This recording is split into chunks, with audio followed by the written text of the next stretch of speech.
Welcome back to Bite-Sized Breakthroughs, where we unpack the latest developments in tech and science. Today, we're diving into the world of reinforcement learning, a field that's constantly pushing the boundaries of artificial intelligence. Joining me is Dr. Paige Turner, an expert on this topic and lead researcher on a groundbreaking paper titled Proximal Policy Optimization Algorithms. Welcome, Paige. Thank you, Alex. It's great to be here. And to provide us with a broader context, we have Professor Wed Spectrum, a leading authority on the development of AI algorithms. Professor Spectrum, thanks for joining us. My pleasure, Alex. I'm excited to discuss this paper and its implications for the future of AI. Paige, to start, could you give us a bit of background on where this research fits in the landscape of reinforcement learning? What were the existing challenges that this paper aimed to address? Sure. Reinforcement learning is all about training an agent to learn optimal actions in an environment through trial and error. While there has been significant progress with methods like deep Q learning and traditional policy gradient methods, these approaches face limitations. Deep Q learning often struggles with continuous control tasks where actions need to be smoothly adjusted, and traditional policy gradient methods are prone to instability and require large amounts of data. Trust Region Policy Optimization, or TRPO, emerged as a solution to these challenges, but it's computationally intensive and has limitations with certain neural network architectures. So this paper essentially aimed to improve upon the existing methods, particularly TRPO, by addressing its limitations while maintaining its advantages. Professor Spectrum, can you elaborate on those advantages of TRPO that this research aimed to preserve? Absolutely. TRPO was a significant breakthrough, bringing stability and reliability to policy gradient methods. It achieved this by using a constraint that limits the size of the policy update, preventing large jumps in the policy that could lead to instability. This constraint effectively keeps the updated policy within a trust region of the previous policy. However, as Paige mentioned, its complexity and compatibility issues were drawbacks. That's a great overview. Paige, let's dive into the key innovations proposed in this paper. What's the core of Proximal Policy Optimization, or PPO? PPO introduces a novel approach that strikes a balance between the benefits of TRPO and the simplicity of traditional policy gradient methods. It achieves this through a new objective function called the clipped surrogate objective, denoted as LC-clip. This objective function penalizes updates that lead to significant changes in the probability of taking an action, preventing instability. Instead of a hard constraint like TRPO, PPO uses a clipping mechanism. The probability ratio, which reflects how much the policy has changed, is clipped within a certain range.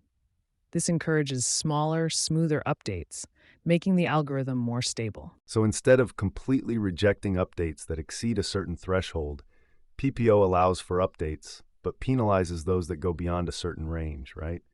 And how does this relate to the concept of multiple epochs of mini-batch updates? Exactly. The clipping mechanism makes it possible to perform multiple epochs of mini-batch updates during optimization. Traditional policy gradient methods often perform one update per data sample, while PPO can make multiple updates on the same data.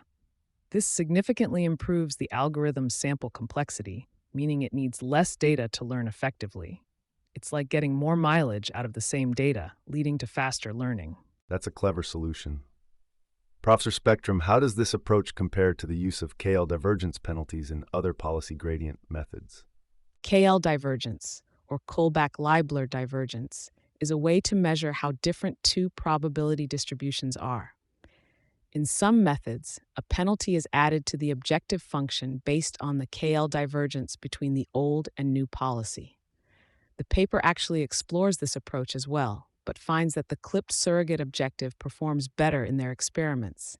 This is likely because the clipping mechanism is more robust and flexible than a fixed penalty, allowing for a broader range of updates while maintaining stability. So the clipping mechanism is a key innovation that enables multiple epochs of mini-batch updates and outperforms the KL divergence penalty in their experiments. Paige, could you walk us through how PPO is implemented in practice? Of course, PPO is typically implemented in an actor-critic style. The actor is the policy network, which determines the actions, and the critic is a value function network that estimates the expected future rewards. The algorithm works in a loop, iterating through these steps. 1. Data collection. Multiple actors, which can run in parallel, interact with the environment for a set number of time steps, collecting data in the form of state action pairs and corresponding rewards. 2. Advantage estimation. The advantage function, which represents the difference in value between taking an action and following the average policy, is calculated using the Generalized Advantage Estimation, or GAE method. GAE provides a more efficient and less biased estimate compared to traditional methods. Surrogate loss optimization. The collected data is then used to construct the clipped surrogate loss, LCLIP, which is optimized for a set number of epochs using either minibatch stochastic gradient descent or the atom optimizer. This optimization process updates the policy network's parameters. 4. Parameter update. The updated policy network is used in the next iteration of data collection, repeating the process. That's a clear explanation of the process.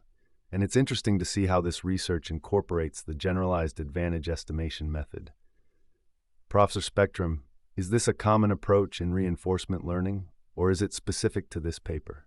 GAE has become a standard technique in reinforcement learning, particularly for policy gradient methods. It helps reduce variance in the advantage function estimates, leading to more stable training. This paper builds upon the work on GAE and effectively combines it with the innovative clipped surrogate objective and the use of multiple epochs. So we have this sophisticated algorithm that combines several existing techniques and introduces a novel objective function. Let's move on to the experiments. Paige, what were the key benchmarks used in this paper, and what results did they show? The paper evaluated PPO across a range of benchmark tasks. They used simulated robotic locomotion tasks in the OpenAI gym environment, which involves controlling robots in a virtual environment with various objectives like walking or jumping. They also tested PPO on 3D humanoid control tasks using RoboSchool, a more complex environment where the robot must perform tasks like running, steering, and getting up off the ground. And finally, they tested PPO on the arcade learning environment, ALE, a benchmark for Atari games, which presents a discrete action space where the agent needs to choose from a limited set of actions. So they went from simple simulated robotics tasks to complex humanoids and then to classic Atari games. What did they find? Across all these benchmarks, PPO consistently outperformed other online policy gradient methods, including A2C and ACER, which are considered to be state-of-the-art algorithms. Specifically, PPO achieved a better balance between sample complexity, simplicity, and wall time. For example, in the Atari experiments, PPO outperformed A2C in terms of sample complexity, meaning it needed fewer training frames to reach comparable performance. Furthermore, PPO performed similarly to ACER, which is known for its efficiency, but with the advantage of being simpler to implement. That's quite impressive. Professor Spectrum, from a broader perspective, what do these results signify for the development of reinforcement learning algorithms? These results highlight the potential of PPO to become a standard approach in reinforcement learning. Its efficiency and robustness, combined with its simplicity, make it an attractive solution for tackling various tasks, from robotics to game AI. It's a significant step forward in the field, offering a powerful tool that can be used to develop more sophisticated and capable AI agents. It's clear that this research has significant potential.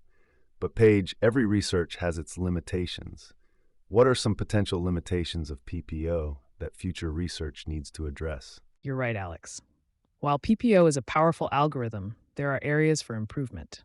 First, it's important to note that the performance of PPO can be sensitive to hyperparameter choices, particularly the clipping parameter, which defines the range for the probability ratio. Finding optimal hyperparameters for specific tasks can be challenging. Additionally, the theoretical analysis of PPO is still ongoing. We need to better understand its convergence properties and the relationship between the clipped surrogate objective and the true objective function. Lastly, while PPO has shown promising results on benchmark tasks, its performance in real-world applications, with complex and unpredictable environments, needs further investigation. Those are crucial points to consider. Professor Spectrum, what are some potential future directions that researchers could explore to address these limitations? I think the future research on PPO could focus on several key areas. First, developing more sophisticated methods for automatically selecting hyperparameters. Second, conducting more in depth theoretical analysis to gain a deeper understanding of PPO's properties and provide formal guarantees. Third, evaluating PPO in real world applications, including robotics, autonomous systems, and other domains where reinforcement learning can have a significant impact.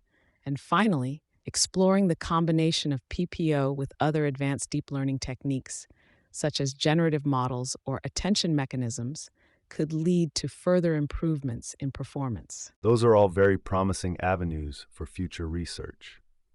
Paige, what are some of the potential applications of PPO in the real world, given its strengths and the potential for further development? PPO's efficiency and robustness make it a strong candidate for applications like robotics, autonomous systems, and game AI. For example, it could be used to develop sophisticated robots that can navigate complex environments, perform tasks like manipulation or assembly, or even learn new skills through interaction. PPO could also be applied to autonomous vehicles, allowing them to make safe and efficient driving decisions in real world scenarios. In the realm of game AI, PPO can enable the creation of more sophisticated and challenging opponents, enhancing the player experience. Moreover, PPO's ability to handle both continuous and discrete action spaces makes it versatile and applicable to a broad range of challenges. So PPO has the potential to revolutionize various fields, from robotics and autonomous systems to game AI and beyond. Professor Spectrum, any final thoughts on the significance of this research? This paper represents a significant advancement in the field of reinforcement learning. PPO combines the best of existing methods, offering a simple, efficient, and robust algorithm with broad applicability. It's a testament to the ongoing progress in AI and the power of combining innovative ideas with rigorous experimentation. I believe that this research will have a lasting impact on the development of artificial intelligence and its applications across various industries. Thank you both for such a detailed and insightful discussion. This has been a fascinating look into the world of reinforcement learning and the exciting potential of PPO. For our listeners, remember that this is just the beginning of the journey. As research continues to evolve, we can expect even more breakthroughs that will shape the future of AI and our world.